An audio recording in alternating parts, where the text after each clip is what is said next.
people ask all the time. People do that. They're like, how is it working for Disney? It's like, what do you think they did to us, you know? I will say, I am waiting for them to take some sort of responsibility or at least address it and talk about really what happens to child actors. I mean, I can go on. Demi Lovato, Amanda Bynes, Lindsay Lohan, myself, Orlando, you with drinking. Lee Thompson-Young, Michael Galeota, All of the people. They passed away, actually. So Lee Thompson-Young was on the Jet Jackson. He was Jet. I went to... Oh, I didn't even know this. Yeah, see, there's people even before, during, after. Yeah, it's... Nick. Well, I'll tell you what. Gary Marsh told me a long time ago, he was like, the parents need to raise the kids. It's their job. It's not our job. Of course.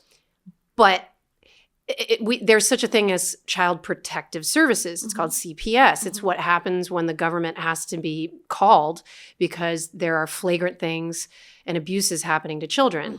And the fact that we give a free pass because there's money and fame involved or there's a production schedule in place, it's not fair. We have a union. This union is serving people with intimacy coordinators. Intimacy coordinators are people that I've actually been starting a coalition, which I can also talk about, which I'll be calling sort of a broader network of people to kind of start to be a part of in a gentle way, not in a whistleblowing way, just in a way that's like, let's get organized. And so, yes, that is part of what I talk about on Vulnerable. Yeah, that's great. But that's what it's for, why it's called Vulnerable, to really get down to the nitty gritty. Well, and if it's not us talking about all of the things, it's other people. Like I have all sorts of amazing people. Even today, I have Juliana. Do you know Juliana? No. She's the first trans actress that was on Raven's Home. Oh, I've heard of her. Yeah. Yes. She's coming today. That's so cool. Yeah, and I'm nervous. I'm nervous. Why? Because I don't want to mess up. Oh, you'll be fine. I want to be an ally. I don't want to but that has to be part of it too. Accepting. Everybody has to accept everything that we're all. I mean, I teach young kids monologues and commercials a lot on the weekends, and often I find myself, okay, you guys, and I have to stop saying that. I have to say, you all, or okay, everyone. But it takes time. It takes time to reverse what we've been doing for so long. I guess so. Yeah. Language is very powerful. So how do you feel? Like, how do you help the kids without feeling like, oh God? Well, so a lot of children that I teach are honestly young people who just want to get out of their shells. Sometimes their parents just want them to be with me to hang out and ask me questions. And, we work on monologues and commercials and stuff too. But it's just getting them out of their shell, giving them confidence. And if I do see real talent in someone, I hone in on that, and I hope they soar in another way. But there's a danger in making that much money so young and having power so young. Because you do just think you're an adult when you're not. You're working. A lot of times you're working for your whole family and supporting your whole family, and whether your parents are stealing your money or not, is a whole different thing. Or using it for plastic surgery. Exactly. Yeah. My mother never did that. I had a great mom. Here's what I think it is. When you're making all of that money, you're on TV, you're making everybody laugh. Everyone's telling you you're great. All of these guys are into you. You hit 18. You think you're fabulous. The second the TV show ends and you realize you're just a normal person is an incredibly depressing. It's a huge dump down. Yeah, dopamine kick, Yes.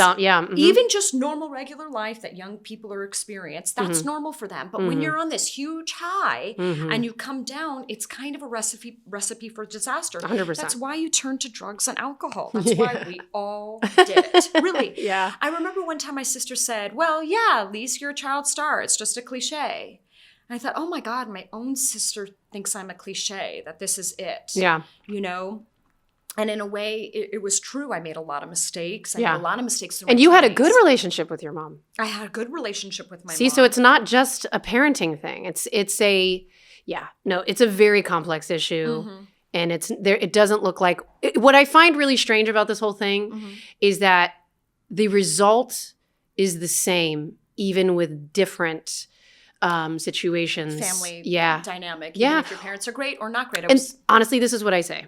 When people ask me if I want my kids in the business, I consistently say, I want them to have a genuine appreciation for art. Right. You know what I mean? Like, it's not about, because when you think about it, I can make more money posting on social media, literally monetizing this content or whatnot. Like, I can figure out how to make my own money with my own narrative. Which is powerful. It gives you power. It's great. It's extremely rewarding and cathartic in the way that I felt so numb and so silent for so long. Like, I was so, and this is a perfect example. I was not asked ever to do Maxim or FHM. What do you mean? What's that? Do you remember FHM? It was like the slutty mag that like all the millennial girls were doing at the time. No. Okay. So basically, like, when we stopped doing Disney, a lot of how these girls were like getting on these like sexy rom-coms was if they did these like slutty mags. Oh, wow. Where, and I say slutty in a way that was like, obviously that was for the male gaze. Okay. Like that's what I'm saying. And it was like Jessica Biel did this magazine called Gear, and she wanted to get out of her contract for Seventh Heaven. And after she did this, and she had just like, I think maybe she was 17 when she did it too. I don't even know. But it was very taboo. And that opened the floodgates up for these magazines to like poach these young girls in Hollywood. And then that opened the floodgates up for the casting folks or the producers that wanted to sleep with these ladies to be like, I want that girl. And look at her, like, look, it's you know, Hilary Duff is naked on the, or, you know, in her swimsuit and stuff like that. And like, and so it became this internal dialogue to me that I wasn't sexy enough. And that so I became sort of very oversexed over time because I wanted, okay, well, Angelina Jolie's the hottest person right now. I'm going to try to be her and edgy. And you do give me an Angelina vibe, though. Thanks. Yeah, I can see that. Well, you do see. Would you be my girlfriend? Yes. Because I'm feeling a vibe. I'm feeling sexually attracted to you. I mean, it's true, though. You do have that look, so I can see that that's who you'd emulate, you know? I love the cheekbones. Well, and then when you go to acting class and they're like, who are your inspirations? And you're like, oh, shit, I don't know. Like, I know that. What show do you think you belong on? Yeah. Or who are you like? Yeah. Do you know your genre? What's your style? type? Yeah. And I get those are fair questions to ask of an adult with a perspective. Yes. You know, and an infrastructure for them to be like, okay, I can turn this off. But when your maturity is delayed and you don't have that valuable perspective, you start to lose yourself in the idea of who you're supposed to be to just get work. I know. It's fucked. When I talk about being a child actor and everything that happened, I guess this is what I mean. When you have money and power and fame and everyone's telling you you're great and actually you're making people laugh, which is incredibly powerful. Oh, I bet. When that ends, it's the neck, you want to feel good again. And really kind of the only thing to turn to is substance. Because that was it's such artificial. a high. Okay. It was such a high. Okay. Having all of that money and everything. So do you feel high when you're on stage for like theater? Yeah. But that's like healthy to you? You have a healthy relationship? It's a healthy high, yes. I don't think I have a healthy relationship to it yet. Get too anxious. It's the anxious. So I'm going to try the blocker. The beta blockers. And yes, and Christy, you are a wonderful singer. Oh. You are. I've heard you sing so many times. Like, please don't tell yourself that because you're going to start believing it. You've already believed it. And it's ridiculous. I only sing for my daughters now. And it's like I really heard you sad. sing the Beauty and the Beast thing at that school and it was gorgeous. Oh, thank you. It took me a lot of like, I was really nervous. Yeah, You'll ask my husband. It's like he wants to see me do it. And I'm sad. But thank you. I'm going to have to tackle this with a therapist. Yes. And I don't and like I'm going to hear you in my head. Yes. I promise. You should. Forward. I'm going to be like. I don't mean to push drugs too, but really beta blockers is more of a natural supplement that doesn't. That's fine. I'm going to check it out. Brain capacity or anything. It doesn't make you crazy. Yeah.